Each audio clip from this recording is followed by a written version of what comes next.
sharing this one and only life, ending up just another lost and lonely wife. You count up the years and they will be filled with tears. Bonjour. Que se passe? Pourquoi la voix grave? Vous avez beaucoup de voix. J'ai décidé de travailler mes bonjours et de faire la fille beaucoup plus mystérieuse qu'auparavant et que jadis. Bonjour et bienvenue à tous dans Bel et Bien Ensemble. Non, ça donne ça fait lendemain de soirée, mais... Ça fait vieille fêtarde. Bon, en tout cas, je suis très heureuse de vous retrouver. Yassar Akadour, Arnaud Lequet, notre public qui sont là, bien sûr. Notre dossier du jour, il est consacré aux bienfaits de la randonnée. On va vous donner envie de marcher. En quelques années, la randonnée, c'est devenu l'activité physique préférée des Français. C'est devant la natation, c'est devant le vélo, c'est devant la course à pied et c'est scientifiquement prouvé.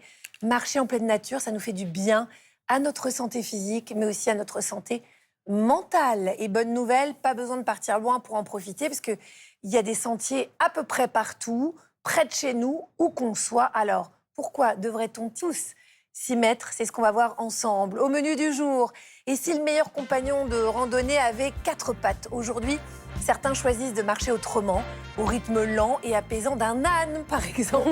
On vous emmène sur les chemins, vivre une expérience qui reconnecte à la nature, à l'animal et à soi-même. Il parcourt le monde à pied depuis des années, il en a fait son métier. Le journaliste Sylvain Bazin pose son sac à dos sur notre plateau pour nous présenter les plus beaux sentiers de France. Comment bien débuter, se repérer, s'équiper sans se ruiner. Il va nous donner ses meilleurs conseils, ce sera dans quelques instants. Et puis pour comprendre ce qui se passe dans notre corps et notre cerveau quand on part faire une randonnée, j'ai invité le psychologue et chercheur Ilios Kotsou.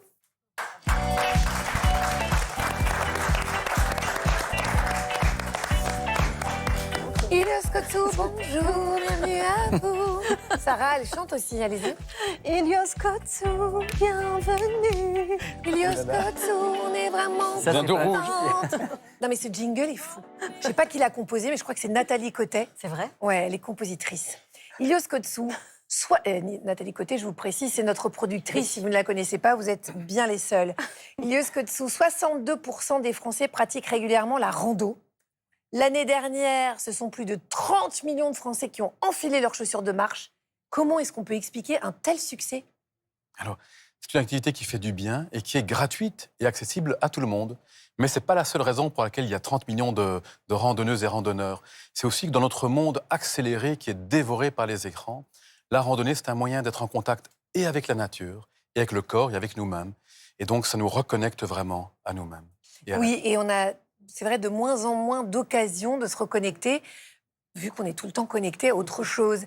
Merci, Ilios. Bien sûr, vous restez avec nous. Sarah, ce matin, vous avez vanté les mérites de la rando aux Français. Oui, mais pas que, Agathe. J'ai aussi marché jusqu'à Saint-Jacques-de-Compostelle. J'ai réussi. Ah oui, dis donc, vous avez fait vite. Oui. Je cherche Saint-Jacques-de-Compostelle. C'est loin. C'est loin, c'est par où? Je me dirige où? Là-bas. Là-bas? Excusez-moi, Saint-Jacques-de-Compostelle. Là, c'est compliqué. Oui, c'est dans quelle direction? Il faut vous descendre sur le sud. Bon, bah, je continue. Globalement. Merci. Au revoir. Ça va être long, hein? Il manque juste le coquillage accroché au sac. Normalement, Pourquoi? J'ai pas compris, mais j'ai fait semblant de rire. parce que les pèlerins de Saint-Jacques, ils ont tous un coquillage accroché. Ah, mais vous êtes plus cultivés que nous. Dans le public, il y a une fan de rando, c'est Olfa. Vous avez 45 ans. Alors, vous exercez un poste qui a de hautes responsabilités. Mais comme vous êtes une grande sportive, vous adorez tous les sports. Il y a quelques années, vous faisiez beaucoup de cheval et vous avez eu un accident assez sérieux. Donc, on vous a interdit des sports trop violents. Vous êtes, je ne sais pas si c'est la bonne réponse, vous êtes allé vers la boxe. Je ne sais pas si c'est une bonne réponse non plus, mais vous avez cherché un peu tous les sports qui pouvaient combler un peu cette adrénaline que vous avez dans le travail. Et yoga, rien ne vous a convaincu jusqu'à que vous découvriez la randonnée. Et aujourd'hui, vous ne pouvez pas vous passer de vos 2 heures de balade hebdomadaire en forêt. Donc, vous allez nous raconter tout ça tout à l'heure. Si vous voulez, comme Olfa, venir dans notre public, n'hésitez pas. Si vous voulez témoigner, partager votre expérience aussi, parce que là, c'est typiquement un partage d'expérience. Vous avez nos réseaux sociaux, les réseaux de Bel et Bien Ensemble. Vous nous envoyez un message et c'est un peu ce qui nous lie. Voilà, on vous lit en tout cas à chaque fois et on vous répond. Sarah, allez recueillir les confidences d'Olfa dans le public. Allez-y en rando, bien entendu, car c'est loin. Et vous allez voir que s'il y avait une prescription bien-être à retenir, et quel que soit l'âge, c'est de partir dans la nature, faire des randonnées. Alors pourquoi est-ce que c'est vital, carrément, pour notre santé? On y répond tout de suite.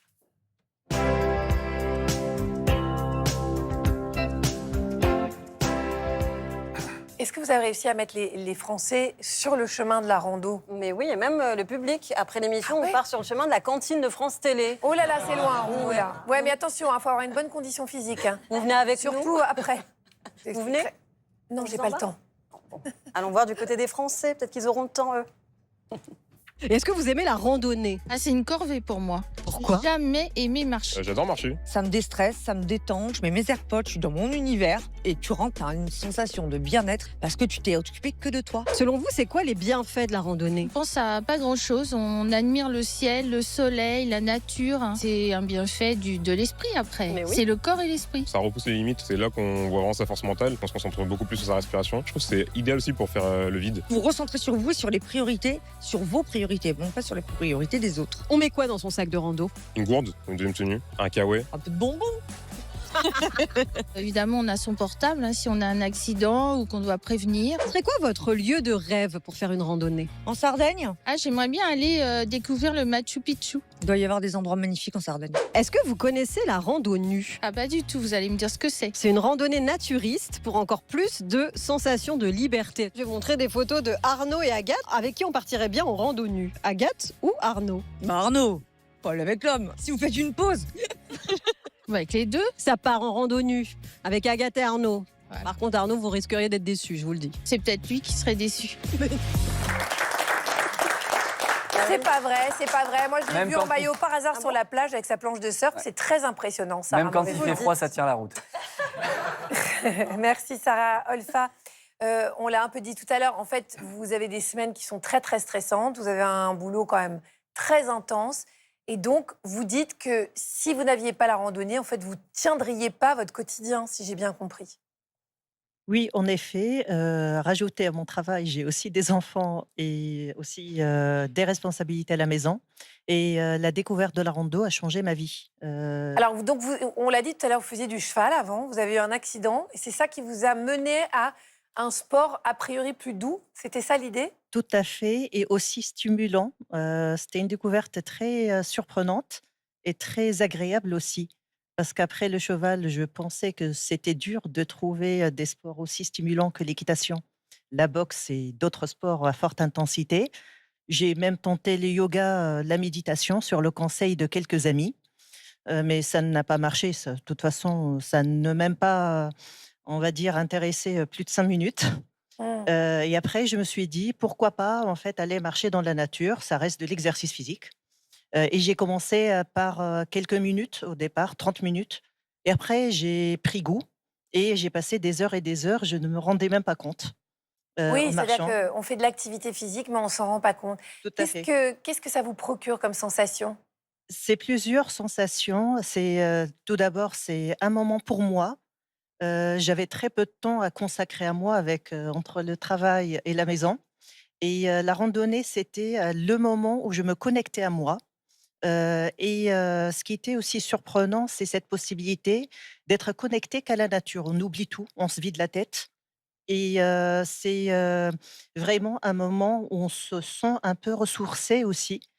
J'ai eu même en fait l'occasion parfois de le faire exprès pour aller chercher des idées. Ça m'est arrivé de partir marcher pour plusieurs heures et je revenais avec plein d'idées. Oui, parce que tout à coup, on se retrouve dans le silence, dans l'immensité. Et c'est une façon aussi peut-être de s'écouter un peu, peut-être pas un peu plus, mais en tout cas un peu mieux. Tout à fait. C'est notre manière, on va dire, de consacrer quelques minutes à soi. C'est ça. Voilà. Ilios Kotsou, il y a plusieurs points dans le témoignage d'Olfa. D'abord, le besoin de se recentrer sur soi. Il y a une forme de méditation aussi, hein, vous décrivez dans les idées qui émergent comme ça. Qu'est-ce qui se passe concrètement dans notre cerveau quand on marche? Et comme Olfa, quand on le fait tous les week-ends? Parce que j'imagine que la répétition aussi est importante. Alors, ça a combiné les bienfaits de deux activités qu'on connaît très bien scientifiquement. D'une part, la marche et d'autre part, le contact avec la nature. Et Olfa le dit très bien, cette forme de méditation, c'est lorsqu'on est immergé en même temps dans la vue des arbres, les sons de la nature. ça va faire quelque chose, notre esprit va en même temps être attiré par les stimuli extraordinaires de la nature, mais il ne va pas être accaparé. Et donc, il va pouvoir, comme vous le racontez très bien, voguer sans but vraiment précis, et ça crée un repos de l'esprit. Et ce repos de l'esprit, on a montré par la recherche qu'il va améliorer la cognition. Je pense à une recherche, par exemple, qui montre que chez des personnes déprimées, une marche de 50 minutes leur permet d'améliorer leur faculté cognitive. On leur demande de se rappeler de chiffres qu'on doit répéter par la suite à l'envers. Et ça fonctionne. Ça fait baisser les ruminations, le petit vélo qui tourne sans arrêt. Ça va faire aussi désactiver des zones du cerveau qui sont liées aux problèmes psychologiques.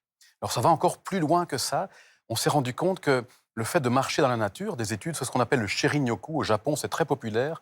Ce qu'on appelle les bains de forêt vont avoir pour effet de stimuler l'immunité.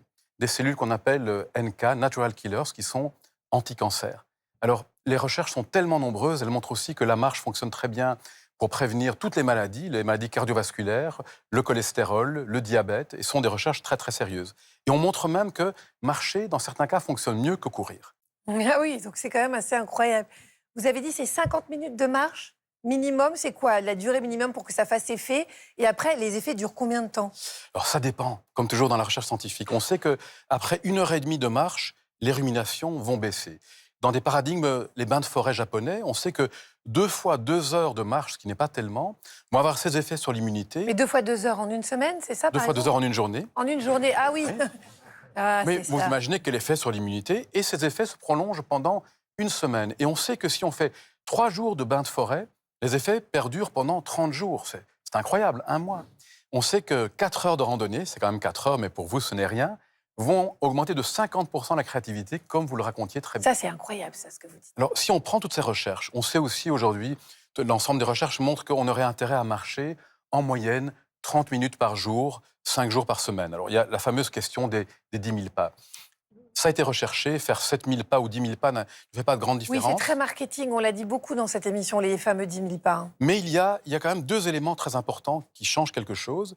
Un, c'est la continuité. C'est-à-dire que si vous faites 7 000 pas, mais que vous marchez par petits morceaux de 5 minutes, comme des personnes qui calculent tout le temps, c'est beaucoup, beaucoup moins bon pour la santé que de faire au moins des marches de 15 minutes ou plus longues, d'une demi-heure ou plus que ça encore. Premier élément.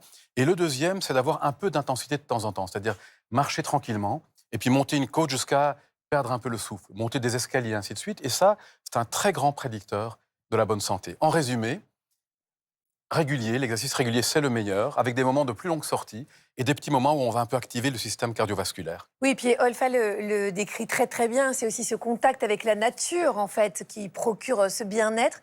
Pourquoi la proximité avec la nature, ça nous fait autant de bien, Elios?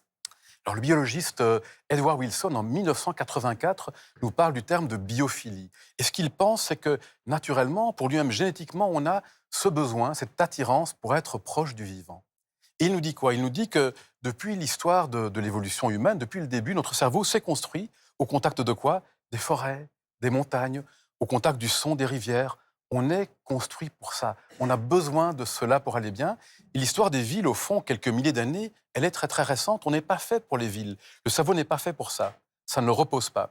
Alors, le fait de randonner, c'est au fond quelque part pratiquer réellement la biophilie.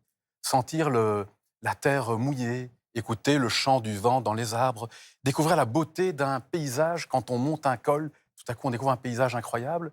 Là, tout à coup, ça nous reconnecte avec le vivant et notre cerveau s'est structuré avec cela. Alors, il y a des dizaines d'études, de méta-analyses qui montrent à quel point la marche et le contact de la nature, des environnements naturels, sont excellents pour la santé physique et la santé psychologique. Au point où même maintenant, dans l'urbanisme, il y a des recherches scientifiques très sérieuses qui préconisent ce qu'il faudrait pour que chacune d'entre nous aille bien. Alors, c'est assez exigeant pour les gens qui vivent en ville. Il faudrait qu'on ait chacun d'entre nous une vue sur 3 arbres au moins de la fenêtre de ta chambre, qu'il y ait 30% de couvert végétal dans ton quartier et que dans un rayon de 300 mètres, tu aies accès à un parc où il y ait vraiment un grand parc où tu puisses réellement te promener. Et ça, c'est les conditions qui font que nous, humaines, terriennes, on aille bien.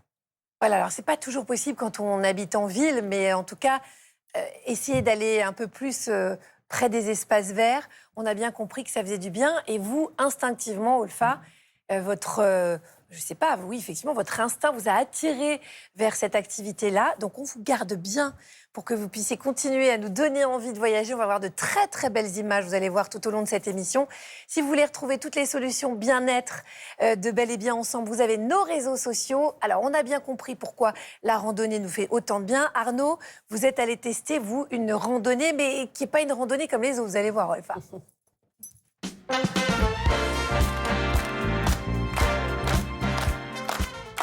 Et effectivement, avec l'équipe, nous, on adore toujours, avec nos journalistes, essayer de vous trouver des concepts un peu originaux qu'on ne voit pas ailleurs. Et là, c'est le compagnon qui change de randonnée, qui est un peu spécial. C'est Aude qui nous a accueillis et elle propose des randonnées à dos d'âne. Et surtout, il ne faut pas sous-estimer ces animaux-là qui sont super intelligents et très sensibles. Et vraiment, vous allez voir, ils peuvent faire basculer vos randonnées et les rendre ces balades hyper ludiques, hyper apaisantes. Et oui, Jules, notre journaliste, a pris la direction de la Charente-Maritime à la rencontre d'Aude et de ses 16 fidèles compagnons, des ânes. Et bonjour. Bonjour Jules. Merci de nous accueillir. Car oui, Aude propose des randonnées pas comme les autres. Des randonnées au rythme des ânes pour quelques heures, voire quelques jours. Les ânes. Allez les gars. Qu'est-ce qui vous a mené à faire cette activité? À l'approche de mes 40 ans, j'avais envie un peu de changement au niveau de mon travail. J'ai eu l'occasion de découvrir à titre personnel la randonnée avec les ânes avec mon mari et mes enfants. Et je me suis dit, banco, c'est ça que je veux faire, quoi.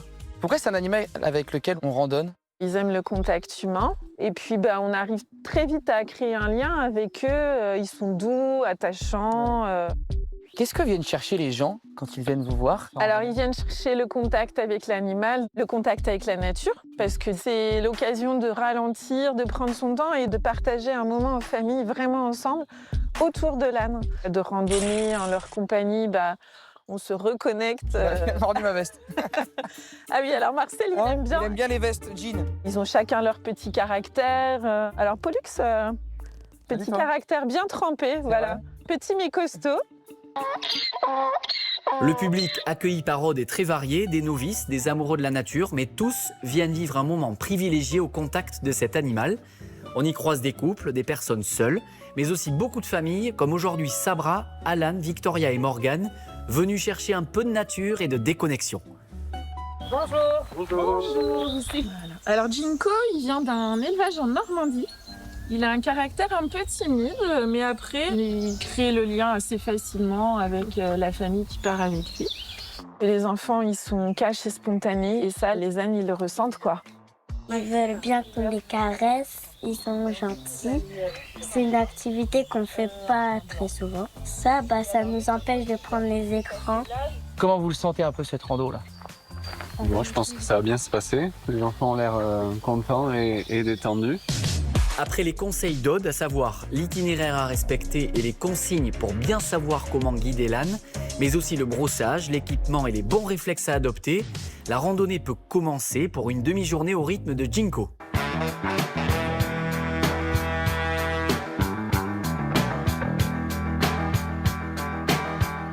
Bon, après 1 heure de balade, comment ça se passe? On a quelqu'un avec nous. Il est gentil, il est sympa, les enfants ils sont contents. Enfin, avoir un contact avec les animaux, c'est quand même important, quoi. Bon, et Jinko, c'est quoi son caractère alors, cet âne? Ils sont très têtus. Non, il n'est pas têtu. Et son caractère, c'est manger. Et toi, ça se passe comment avec tes humains? Il dit rien, ça veut dire que ça va.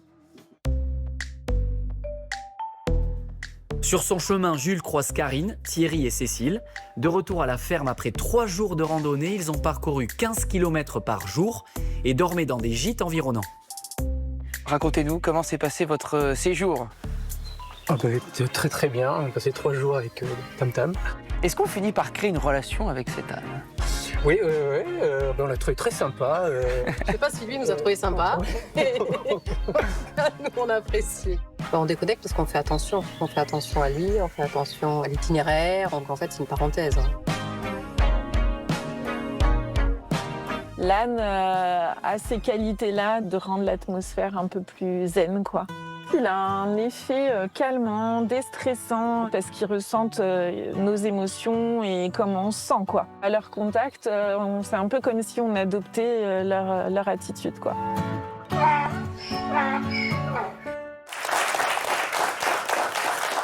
Alors, figurez-vous, je vais vous livrer mon anecdote numéro 153, qui sont d'ailleurs disponibles sur mes réseaux sociaux, il y a des millions d'abonnés. Avec ma famille, on adore les randos. Et il y a quelques photos qui vont être derrière moi.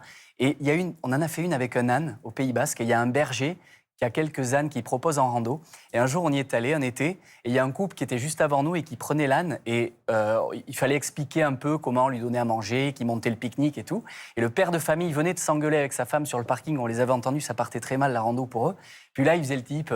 Bon, mais moi, les animaux, ça me connaît, c'est mon truc. Les ânes, je connais par cœur. Ils voulaient écouter aucune des indications du berger. Et en fait, au milieu de la rando, ils sont partis avant nous. Tout d'un coup, on voit l'âne revenir en sens inverse sans la famille. Et le berger qui était en train de remonter, qui me dit « Encore des Parisiens ». Bah oui, Et en évidemment. fait, il a fallu qu'il aille les chercher en haut. Donc, c'est ce que je disais, il faut respecter l'âne parce qu'il peut vous transformer la rando. C'est lui qui décide. Ouais. Il est têtu, hein. Oui, complètement. Merci beaucoup, Arnaud. L'anecdote d'Arnaud.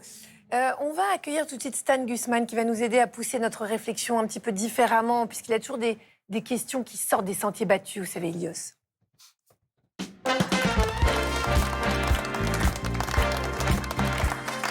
Bonjour Stan. Ce matin, entre deux stories, je suis tombé sur une citation d'un certain Nietzsche, ou Nietzsche, je sais plus, qui disait « Les grandes idées viennent en marchant ». Je me suis donc demandé si mettre un pas devant l'autre, en pratiquant la randonnée, nous rendait plus intelligents. Eh bien, figurez-vous que tout porte à croire que la marche est au cœur même de notre évolution, je vous raconte. Commençons par l'étape 1. Il y a 4 millions d'années, quand l'Homo sapiens est devenu Homo erectus et qu'il s'est redressé pour marcher, notre système locomoteur est devenu bien plus économe en énergie pour permettre à nos cerveaux de se développer. Dans le même temps, nos mains se sont libérées pour manier des outils ou scroller et nos capacités cognitives se sont donc développées.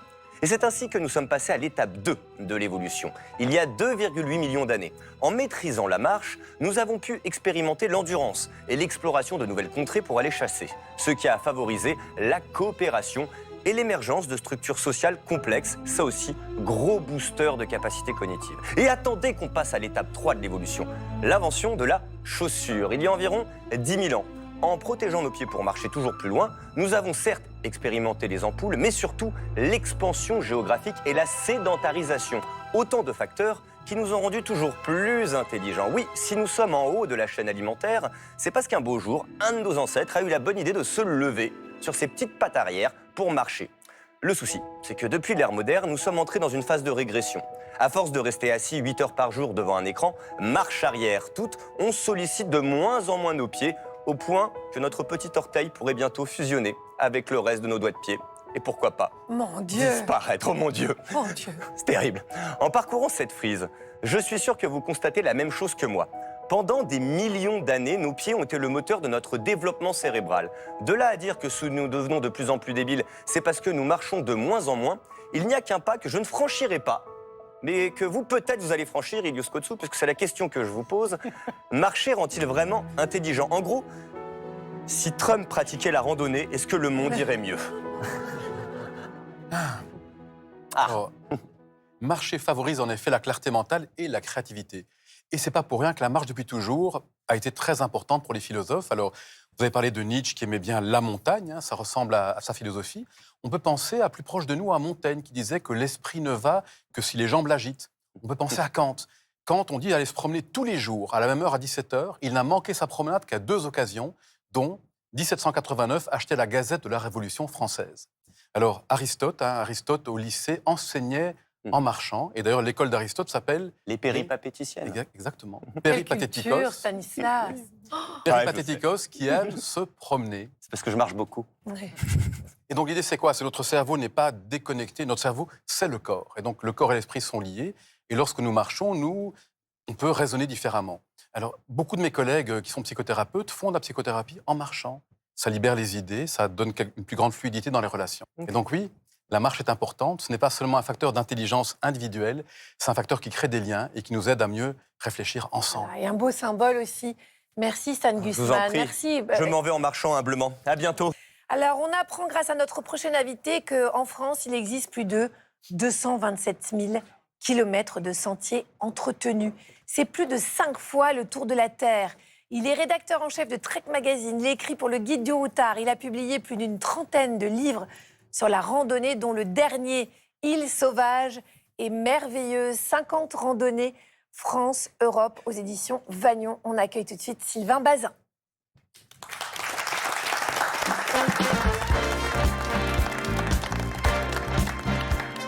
Merci beaucoup d'être avec nous, Sylvain Bazin. Bonjour, merci. Surtout que je sais que vous avez du mal à venir, parce que votre train était en retard. Ah oui, j'aurais préféré venir à pied. Mais... C'était mieux en rando, hein. Je pense que c'était plus sûr. Ah, bon, avant toute chose, j'aimerais que vous nous parliez de la randonnée la plus célèbre de France.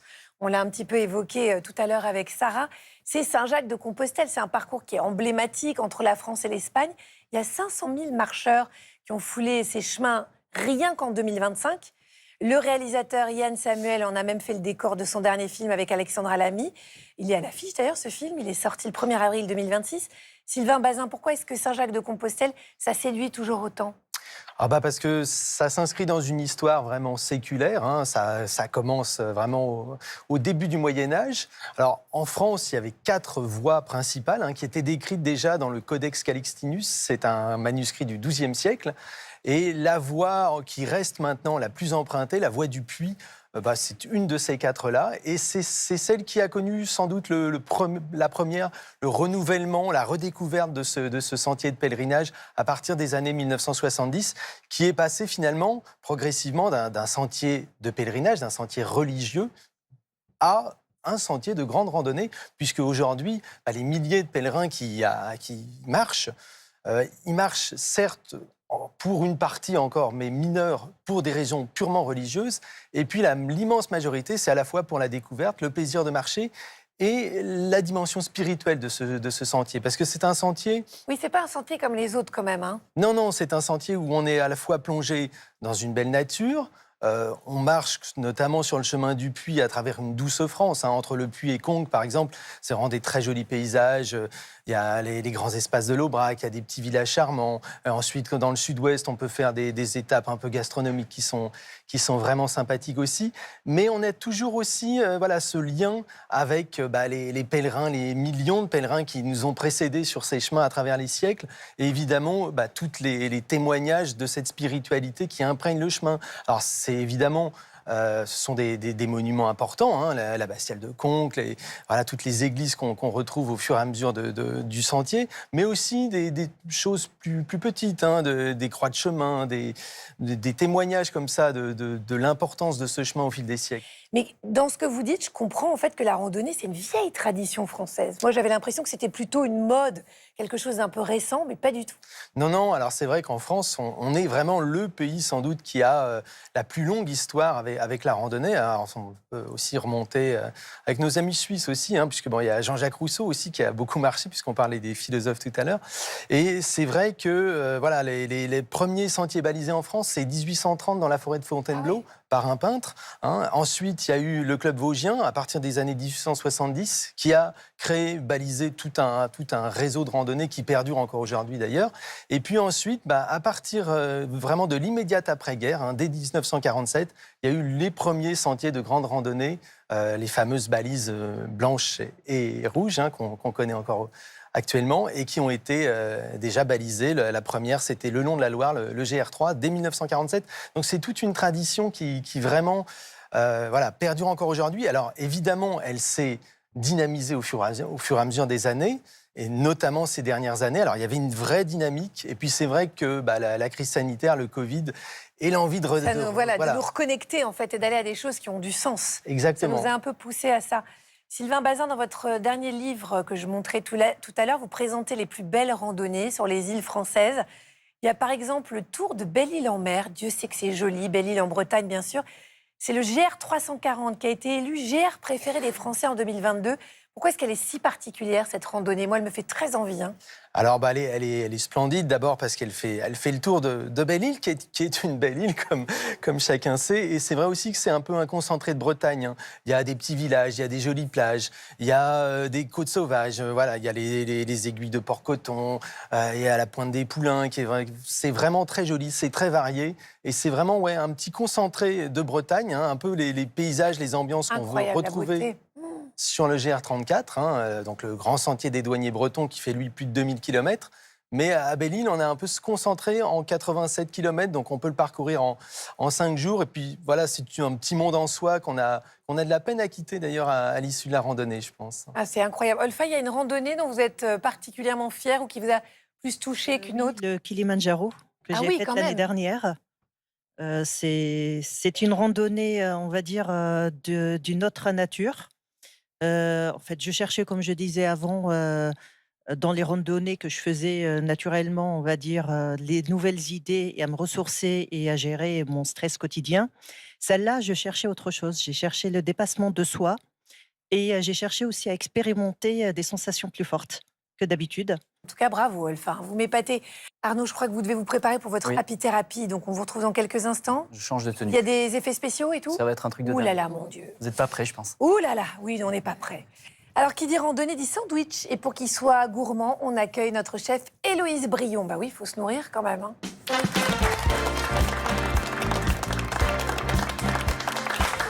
Bonjour Héloïse. Bonjour, Agathe. Non mais Olfa, je ne sais pas si vous prenez grand soin de ce que vous mangez pendant vos randos, mais là je suis sûre que vous allez changer de tout. Alors qu'est-ce que vous allez nous préparer comme sandwich? Alors, moi, j'adore les randonnées. Et petite, j'en faisais beaucoup. Et c'était tout le temps un peu la baguette, saucisson, Oui, etc. c'est ça, c'est jambon fromage. Ce qui est un petit peu lourd.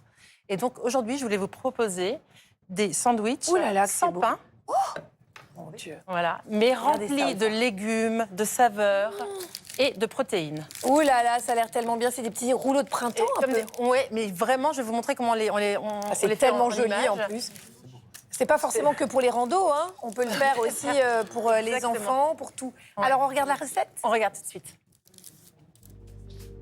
Alors, pour faire ces petits sandwichs sans pain, on va prendre tout simplement 3 grandes feuilles de salade romaine, parce que c'est assez grand et ça se tient assez bien. Moi, je mets un petit peu de pesto sur le fond, vous pouvez vous amuser. C'est ça, cette bonne avec odeur, ça. là.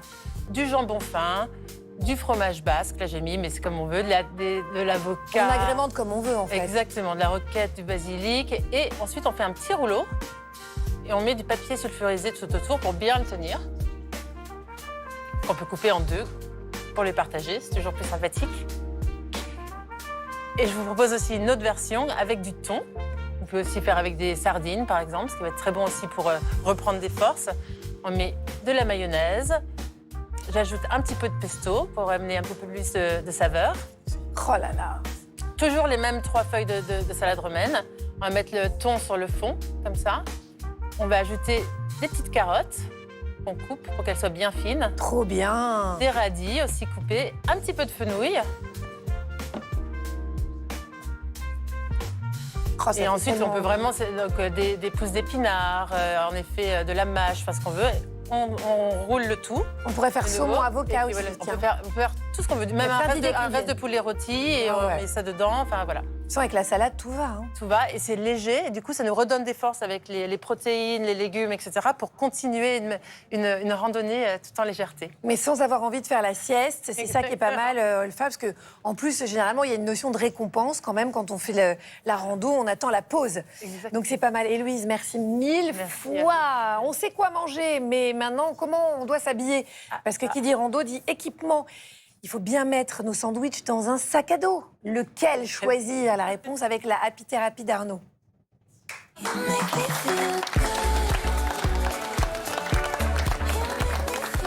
oui, il y a des effets spéciaux. Ouais. Alors, magique? Magique. J'ai pas pris le métro, je suis venu comme ça.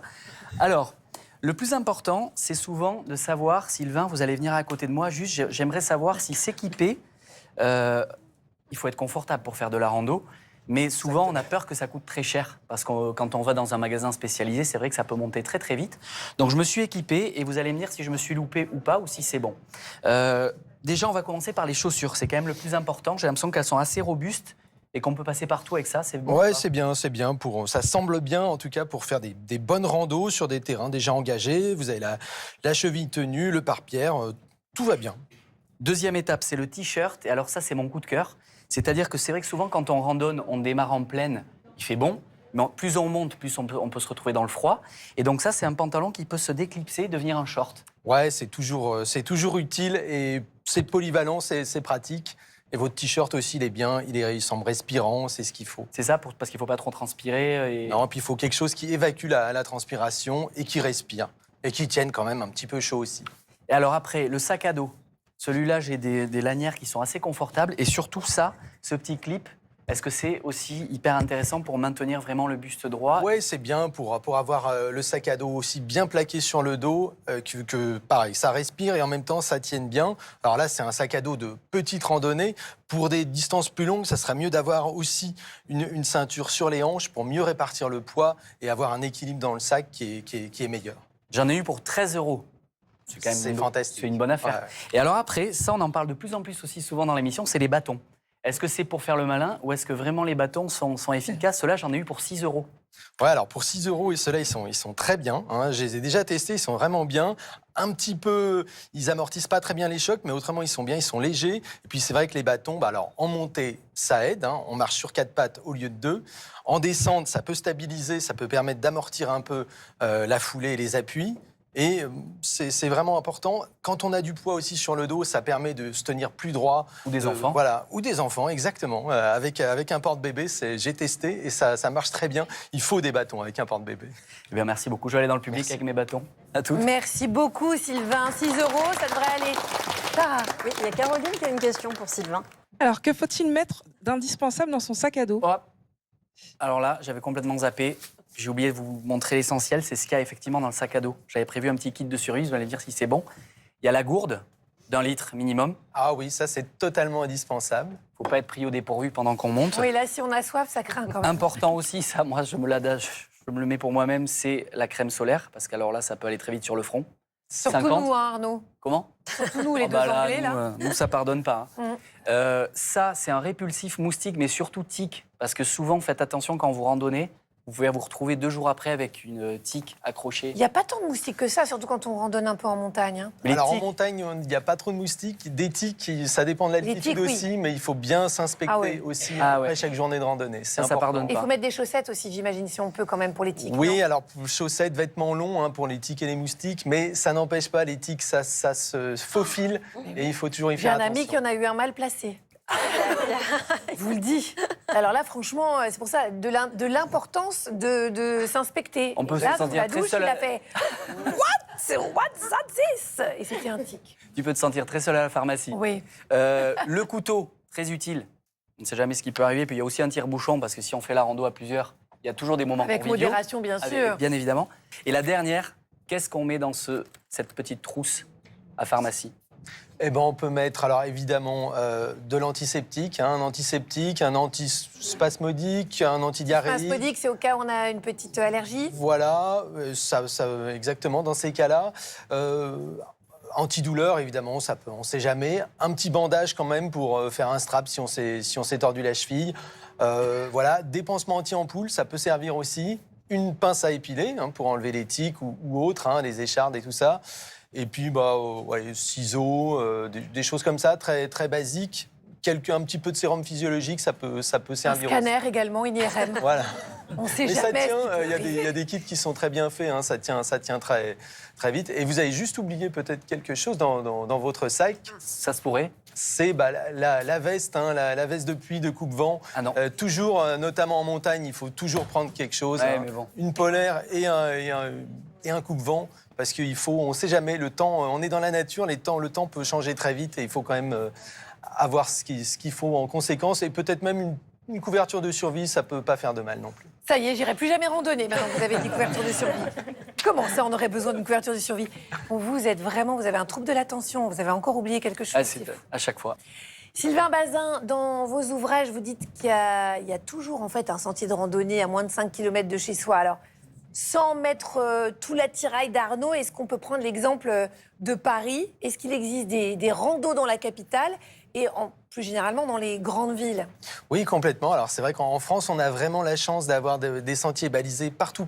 Quand je dis moins de 5 km, c'est une réalité. Et effectivement, même dans Paris, il y a plusieurs grandes traversées de Paris qui sont des GR de pays, qui sont balisées. Alors on n'y fait pas attention quand on se promène dans Paris, mais on peut suivre les balisages qui sont jaunes et rouges et traverser Paris dans différentes trajectoires. Moi, j'aime beaucoup la traversée nord-sud, qui va de la Villette jusqu'à Montsouris, puisqu'on remonte un peu l'histoire de Paris. On part de la Villette, vraiment 20e siècle, et puis on remonte ensuite dans le centre historique de Paris jusqu'au Moyen-Âge, et puis ensuite on redescend vers le parc de Montsouris. Donc c'est très agréable. Il y a aussi le GR75 qui fait le tour de Paris, notamment par les espaces verts, et qui passe aussi par les anciens sites olympiques de Paris 1900 et Paris 1924. Ça permet aussi de se rendre compte comment l'olympisme a marqué l'urbanisme. Ouais. Donc un peu de biophilie au sein même de la capitale. Ça, c'est assez extraordinaire. Et vous allez voir, il y en a vraiment un peu partout dans les villes en France. Il y a beaucoup d'applis de rando aussi. N'hésitez pas, si ça vous a donné envie de marcher, téléchargez ces applis. Merci Sylvain Bazin d'avoir accepté notre invitation. On retrouve donc votre dernier livre, Île sauvage et merveilleuse, 50 randonnées en France et en Europe aux éditions Vagnon. Merci Ilios Kotsou, comme d'habitude, vous nous faites randonner dans la tête de toute façon. Même quand on est enfermé, on randonne avec vous. Bel et bien ensemble, c'est fini pour aujourd'hui. Merci à Sarah, merci Arnaud, merci à notre public et merci à vous de nous suivre. Prenez bien soin de vous, bonne journée sur France 2.